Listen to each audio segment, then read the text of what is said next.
Welcome back to Wellness Wave Radio. Thanks for tuning in this morning to ride the wave with us. Each week our goal is to give you at least one suggestion that will make your life a little better. My name is Phil George. I'm a clinical biochemist, a certified personal trainer, and a health coach. Please remember, everything we discuss on this show is for informational purposes only and should not be taken as medical advice. Always seek the guidance of your medical professional. So we have a really fun show today. So we have Gary Galonek with us. You've done that intro a few times, I take it. Flawless. You remember Teddy Ruxpin, the doll? Oh yeah. I'm like Teddy Ruxpin. So if you push me, you can wake me up at 2:00 in the morning, and I'd be able to. I'd be able to That's say a talent. it. Be able to say it. So yeah, I've done this more than once. So we're going to talk about a pickleball today, and we're lucky we have Gary with us. And Gary, you own a pickleball, what do you call it? Pickleball club. Indoor pickleball facility, climate controlled. You know, we have all the buzzwords. But I'm a partner. There's four of us. We have 6 courts in what used to be the men's section of J.C. Penney's in Sturbridge, situated between Planet Fitness and AutoZone. I just left there, and people are flocking in this morning, and I call them my foul-weathered friends, not my fair-weathered friends, because when it's nice in the summer, they want to be outside, and it's pouring or 110 degrees. I said, my foul-weathered friends, good to see. So yeah, we're slamming this morning. As you might imagine, it's too hot to play outside. The other thing, the purpose of the show basically is why pickleball and why do you want to exercise? So Gary, my four pillars of health are number 1 are exercise, number 2 nutrition, number 3 sleep, and number 4 is community. We talked about that actually before the show. So obviously, and I coached tennis, Worcester State College team, Becker College team, played a lot of tennis, and when I used to coach people coming in, I would say to people, tennis is a difficult game to play even poorly. Very difficult. It's hard to learn. In fact, my other thing, Gary, I used to say to people was, if it feels good, it's probably wrong. Tennis. I used to say, Gary, tennis is an unnatural act. Yeah, it's hard to pick up. We talked earlier. I was a jock. I played 3 sports in high school. Hockey, football, and baseball. I went to UMass to play baseball, and tennis just drove me bonkers. I couldn't get into long rallies. I would get frustrated and trying to muscle the ball. Playing with guys that were above my skill grade, and next thing you know, rackets are in pieces, and That was the hardest thing I had with teaching guys, because guys have tendency to be macho, to where they used to try to hit the ball hard, but anything with any sport, we have a good friend, Jim Kane, and one of the things is, even with baseball or any sport, it's a racket head speed, or speed of the bat. But most guys, as soon as you try to go a little bit harder, you slow it down because you're trying to muscle the ball. So it's very, very hard to get people. When I used to teach tennis, Gary, what I would say to people, I want you to imagine you're a Martian from outer space. No arm. This is a whip. Yeah. It's a whip. Yeah. And that's the faster you can go, the better off you are. But that was the hardest thing to teach. And because I'm no pickleball expert, but is that kind of the same with pickleball? You need a really fast racket head? Well, it's kind of the opposite, because in doubles pickleball, we talked about if you're over the age of 40, 95% of the play is doubles. The serve needs to be deep, needs to drop obviously, and the return needs to drop, which messes up some tennis players. And both of those should be hard drives. The third shot, when you look up, if the other team has done their job, one person has already started at that kitchen area, because they're never going to have to let the ball drop. And the person who returned that serve should follow that return to the kitchen. I should look up on that third shot and see 2 people standing, looks like on my front door. So that third shot drop, they call it, and then you could Google that term. There are thousands of hours of tutorials on third shot drop. That should float delicately over the net, so that fourth shot isn't you lifting that paddle up. It's you dinking it back, because I've put it in such a place where I can't have it coming back at me 100 miles an hour. And at that point, when that game collapses to the kitchen, that's when it becomes a lot like ping pong, where you're standing on the table. And at that point, it isn't about driving it necessarily. It's a lot about what we call dinking, where I'm trying to get you moving in a certain direction, and if your partner doesn't slide over to cover that gap, then I might try to speed it up and drive it through that gap. But they say pickleball is an easy sport to learn, but very difficult sport to master, and it's because of a lot of those little finesse things that happen around the kitchen. But I think that's another reason why people may want to pick up pickleball, because tennis is a frustrating game. Yeah. Well, pickleball, you're right. You can pick it up. You can pick it up relatively quickly. But the other thing we talked about, the health benefits. So I mentioned before the show is one of my pillars of health is exercise. Exercise is really, really important. And maybe you don't go out in the hot weather. So you can basically get in there and pick it up and get a little bit of exercise. You can get a lot of exercise. I mean, the points, what is, how many volleys on average are there in a tennis point? Actually, that's a misnomer. It's not volleys, it's rallies. Rallies, yeah. See, you yeah, forgot. Yeah. I know that. I've been corrected many times. Yeah, yeah. How many rallies? 3 or 4. I mean, it depends on whether you're a baseline. It depends on a lot of things, but it's not. It's usually not very. And I've played points in pickleball that are 13, 14. Maybe even 20 if we're really just, if we're doing some little cross court dinking and just. I'm not the most patient person, so after about. I don't get to double digits too often before I try to speed it up, and maybe I shouldn't. So the cardio, I find, and I get this from hardcore tennis players, they're working harder, believe it or not. They're working up a better cardio lather playing pickleball when they're playing like skilled players. If you get a couple 4-0s playing a couple 2-5s, well, the point's going to be very quick. But if all 4 of you are in the same skill level, your points are going to go for a long time. So, but I think the good point is a person coming is going to get a little bit of a workout. But as you progress, the workout's going to get more and more, more and more, because you're going to be playing better. And the other thing, one of the things that I like, and again, like anything else, you're not going to go out and learn how to play golf on your own. You need an instructor to learn how to do it right. You don't want to get into bad habits. So, in my opinion, you're better off golf, tennis, pickleball is, I'm assuming your club, you have an instructor, you'll be able to go in there and be able to pick it up. So just don't go out there and try to do this on your own. I mean, to me, it's worth a couple of bucks to have an instructor to show you what to do. So that's the whole point. You get a little bit of exercise.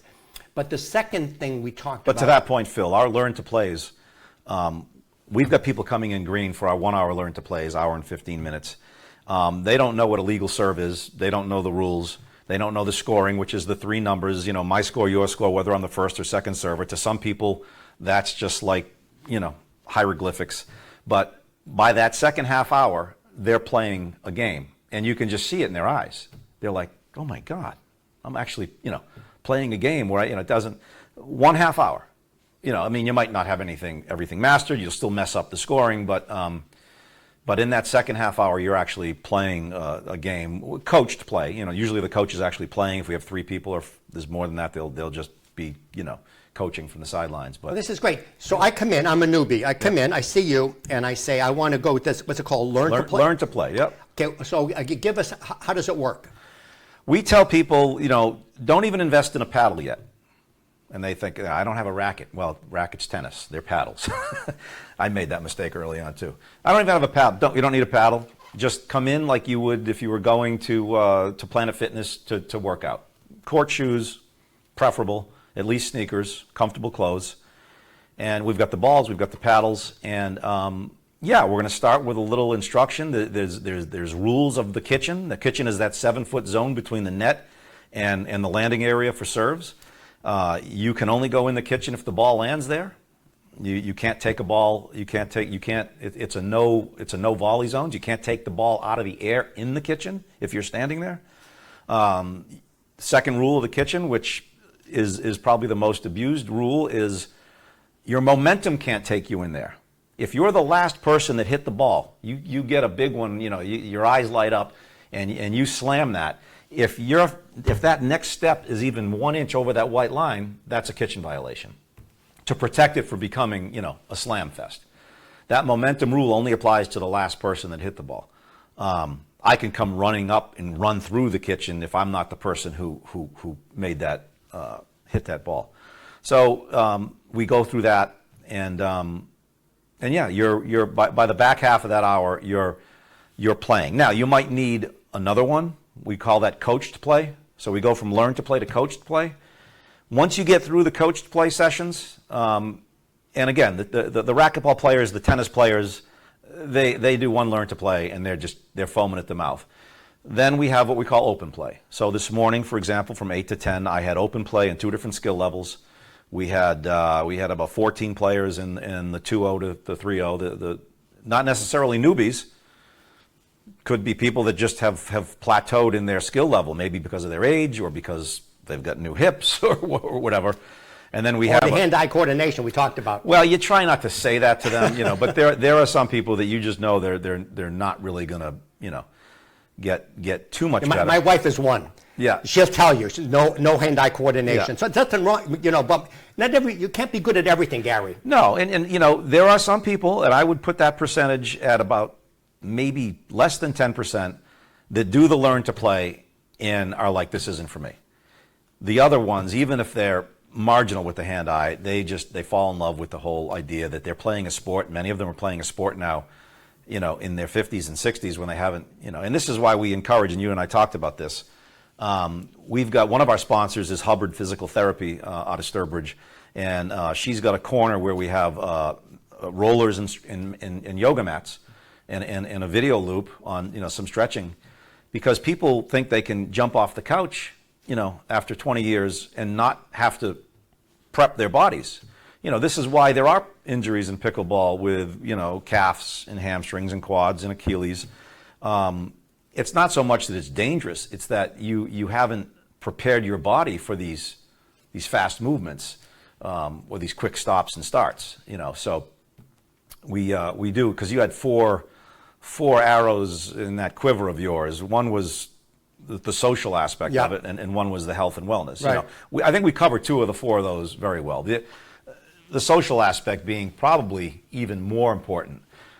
These people become fast friends. I can't tell you how many times, we have Condesa, a Mexican restaurant next door, how many times they'll go from 7, 8 people playing pickleball who might not have known each other a couple months to going to get a margarita, But the other thing, Gary, there's been tons of studies on this, is socialization is so important, especially as you get older. Because what happens as you get older, you're not working with people anymore, so you're not socializing there. A lot of your friends may have died off, and I'd say that's the other issue. But what happens is they've done studies of social isolation. Can I say that? Is basically, it's the same as smoking a pack of cigarettes a day. That's how bad it is for your health. One of the things I talk about, Gary, is basically, we're basically smart monkeys, okay? We share 99% of our DNA is the same as a chimpanzee. So this goes back, there's an expression, nothing makes sense in biology except through the lens of evolution. I call it evolutionary biology, okay? What happens is, you have chimpanzees. Chimpanzees are in packs. Let's say there are eight of them. If a leopard comes against one chimpanzee, the chimpanzee's dead. Right. You get 8 leopards against one chimpanzee, my bet is on the chimpanzees. We're like that. But subconsciously, we feel a lot safer if we're in groups, Gary. And that's one of the reasons why. Subconsciously, we don't feel well unless we're in groups. We need the socialization, not to mention with the cognition part of it, right? The cognition. So in a way, if you're looking to get some, you get a double benefit. You're getting the exercise. You're also getting the socialization. And I've had a lot of gym people on, and that's the big thing. The other thing I like, correct me if I'm wrong on this, but I see this a lot with gyms. You get a group of people together, and all of a sudden, Bobby isn't showing up. What happened to Bobby? Oh, yeah. Where's Bobby? Oh, yeah. Let's give Bobby a call. Well, they'll ask me, we haven't seen Beth in so long. Is she okay? I go, I think she's in Costa Rica. I don't know. But that's the whole point. You're getting a group of people. You're getting lifelong friends like this. So not only, well, the other thing, obviously people say, well, I can play outside. Yeah, you can play outside. But you're not going to get the same group of people that are in there a lot of times. Well, you do, and that's one of the challenges. We opened March 1st of 24, so we're going on 16 months, and it was a terrible time to open because the people who only played outside figured, well, it's already March, we can wait it out. So it was a slow ramp up, and then finally we hit full stride over the winter. But the one comment I got from one of the women who I've known my whole life, who organizes through Playtime Scheduler, it's called, these outdoor groups, is like, we look at you as the enemy. You're trying to break up the family. I'm like, I'm not trying to break up the family. We want the whole family. Bring the whole family, So there's still that element. Yeah, wind, rain, heat, cold. Wind affects a tennis ball a little bit. A pickleball, forget about it. Yeah. If it's more than 15 knots, you can't play. So it's taken us a while, and I think in the Tri-Town area where I am, Southbridge, Sturbridge, Charlton, there's this one guy that had maybe 230 people on his email distribution list that were all playing pickleball, mostly outside, some at the senior center, some at the Y, which is not a good setup. The out of bounds is so close to the wall that half of the serves you have to do over because your paddle hits the wall trying to get to the ball. They looked at that as that they had their clique. If I go to Pickleball U and only a couple people sign up for a session, I'm leaving the herd, as you put it, to go, to a strange place. So we're chipping away at that. We do a member appreciation night every month that is a great social thing. We do a thing called Paddles and Pints. Oak Home Brewing is one of our sponsors, and of course I have friends that own Rapscallion. So once a month, they'll pay a nominal fee, usually $20. They'll get fed. They'll get beer samples, from Oak Home or Rapscallion, and they'll play pickleball. We've had nights where we have 6 courts, right? On a normal day, we'll put 6 people on a court. For those, we've had 48 players. We had 4 on and 4 off. We had 48 people, plus people in the lounge. You talk about a social event, and they love it. It's people they compete with, maybe sometimes in a league or just in an open play, and now they're just sipping a beer or a soda water and just, eating some pizza and having some fun and watching and criticizing everybody else playing. Oh yeah. It's funny because when I played at the Paxton Tennis Club, we had the same thing. We had this up above the court, you could see with the glass thing. So after we finished the tennis, we go up there and we sit there and we drink. And in fact, I don't know about pickleball, but I know they say the golf is a big business game. But what I found, tennis, I think, is even a bigger business game. Maybe now it's pickleball. You get to meet a lot of people, so it's almost like networking. You know what I mean? Okay, yeah. You know what I'm saying? Yeah. So you, let's say you have you get a business. Oh, I'm going to try to sell you something, Gary. Right? Mm-hmm. I'm a vendor, and you have this. We get to talk. Hopefully, you like me, okay? And then, you know what? Maybe I'll buy this from Phil. He seems like a nice guy. So if nothing else, for a business type of thing, the same thing. And you can't get that. Got cold calling and stuff like that. No. Getting that personal interaction. It's already happened. Attorneys are getting work. We've got an HVAC guy that plays that's getting work. So yeah, you hit the nail on the head. There's a comfort level. You know that person. You figure, how am I going to get the shaft here? I've got a relationship, with them. So yeah, no. And a lot of them have become our sponsors. One thing I did, being the only partner that actually lives in Sturbridge, is I went to Yankee Spirits, I went to Cornerstone Bank, and I said, listen, we'd like you to support us.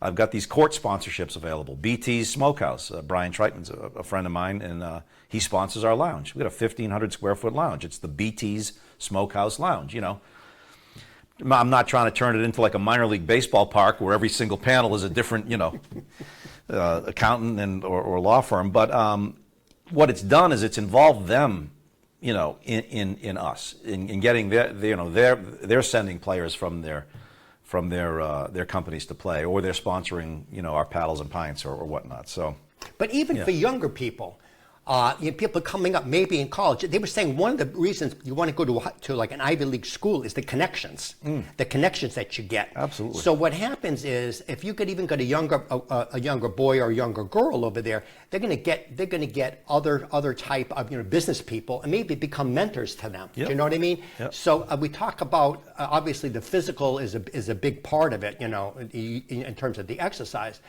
But the socialization issue in terms of not only the the business part, yep. but younger people getting connected. Like if I'm a 18-year-old or 17-year-old, and I'm with somebody that's maybe what business I want to get into, like whatever that is, attorney, like you're saying, an attorney. Yeah. Well, you can develop these long-term friendships. I'm sure you've seen that happen. Yeah, I mean, I come from the golf world where that was the norm. Join a country club and invite someone you want to do business with to play golf. Cohasset Country Club back in the day. I'm at Pleasant Valley now, and even though I'm retired from my family's main business, they'll say to me, "Hey, we got this vendor coming into town. We'd like to take him golfing." So yeah, I knew it from the golf model, and now I'm seeing it a little bit in the pickleball model. Not quite to the extent of golf, because in golf you might be a member of a club that someone's really dying to play.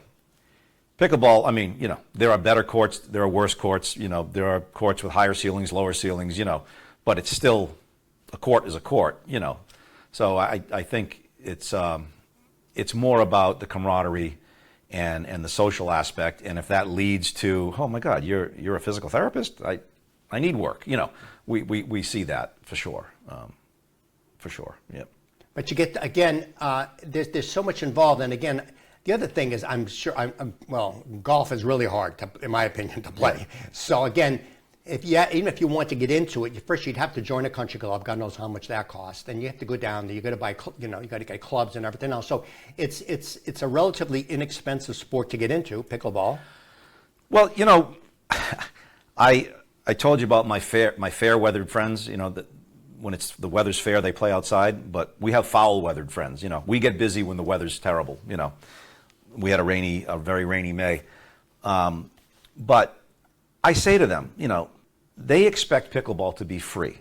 This is the problem any indoor facility has that's in an area where the players have only played outside. They're playing outside for nothing, or they're paying they got the silver sneakers deal at the Y, or they're paying $5 at the Y because they're over a certain age, playing at senior centers. And I know some of these people. I know some of them have money, and I know, like I said to my buddy who probably spends $1,500 on his ski pass and doesn't play with us. I said, is skiing free? You love skiing, right?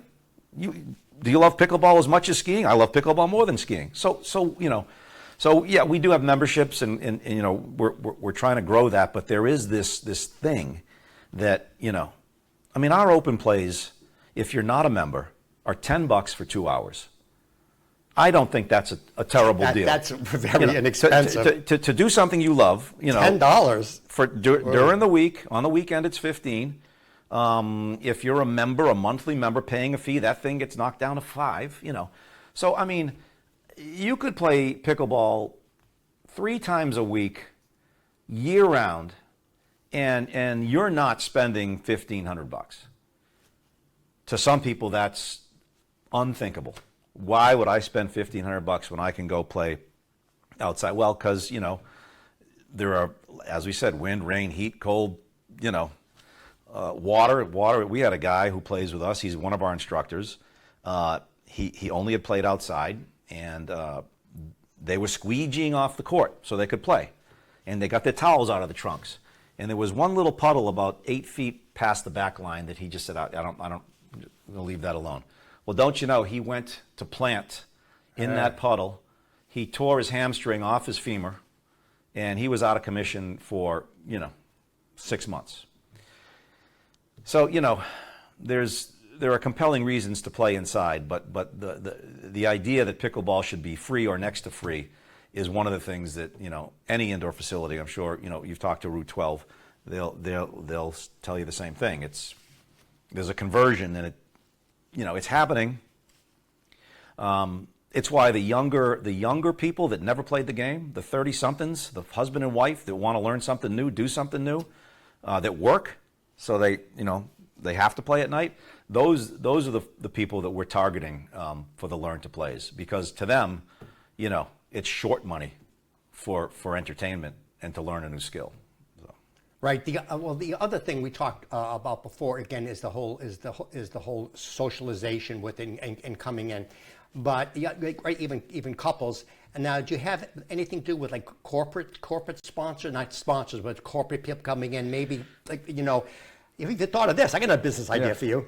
So I thought about going to a business and saying, why don't you give your members, your employees, some kind of a pass? Does anything like that exist? Yeah, I mean, and we need to do a better job of it. We could have jammed a 7th court in there, but our architect who had worked with a facility out in Troy, New York area said, no, you're going to eventually want that space for events and parties and whatnot.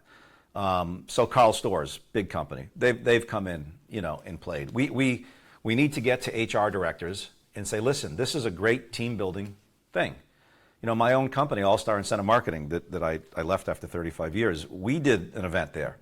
And we had about a dozen people that wanted nothing to do with getting on that court, but they had so much fun watching the other 14 or so learn the game, make some silly shots, So yeah, it's something we're actively pursuing. We do get people find us, bachelor parties, bachelorette parties. One of our players turned 50 and took over the whole facility for 3 hours, had 80 people in there. So yeah, the event side, the corporate event side, the special event side, that's where we see the growth, and that's where we're trying to get more aggressive. Especially in those dead hours of noon to 4 is pretty quiet, midweek.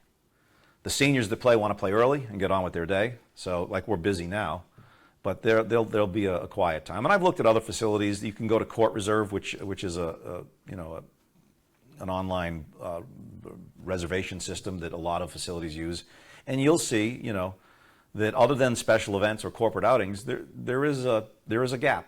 It's very quiet. Okay, so we're coming up to the end of the show. So can you tell us again, where is your club located? Did you have any slides of the actual facility? Yeah, they were playing. There you go. Yeah.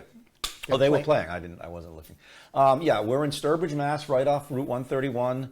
For those of you in the area that used to go to Rom's Restaurant, we're right across the street from the old Rom's Restaurant, which is now Teddy G's. We're on the in between Planet Fitness. Planet Fitness is we share a wall, so we've got a lot of people who are either coming or going from Pickleball U to Planet Fitness, and then at night they're coming and going between Pickleball U and Condesa, the Mexican restaurant. We advise you to not drink tequila, then play pickleball. Do it in reverse. It works a little better. And the other thing is, if you can email me, philgeorge@charter.net, and I'll be happy to shoot it over to Gary if you have any questions. And that's what I would do if I was going to start from scratch. I would take learn to play, and then take it from there. And again, I couldn't believe actually how inexpensive it is, because tennis courts, like they belong to the tennis club and blah blah. You got to pay for over, and it's just so much more expensive. We have a little chart which starts with learn to play, goes to coached play, goes to open play. Oh, now I'm ready for a league, and the leagues are segmented out by skill level. I'm playing in a league. Well, maybe I'm ready for a tournament. We'll host tournaments, or other people will rent our facility and host a tournament, which is there's a website called Pickleball Brackets, where you could, if all you want to do is play tournaments, you go to Pickleball Brackets and you'll say, oh, Sturbridge has a Shamrock Open this week. So there is a, and once you start on that path, you want to play in a league. Once you're in a league, you know what? You say to you, because you could play with your spouse or play mixed doubles, play men and women. Let's take a shot at the tournament. So we've got one coming up in July that we're promoting. So yeah, there is a path. Yeah. Okay, so guys, thanks so much for tuning in. And again, email me, philgeorge@charter.net. I'll shoot it over to Gary, and we'll see you next week. Thank you, sir. Thanks for tuning in. Thanks. Hey, great. One of the most common questions I'm asked as a biochemist and health coach is, what are the best supplements to take? Choosing supplements is a tricky business. Many companies have poor quality control and questionable ingredients. In the past, I had to send clients to several different websites. I am now able to offer one-stop shopping for all the quality brands I recommend, with no shipping cost and a lower price in most cases. Just email me, philgeorge@charter.net, for a free consult.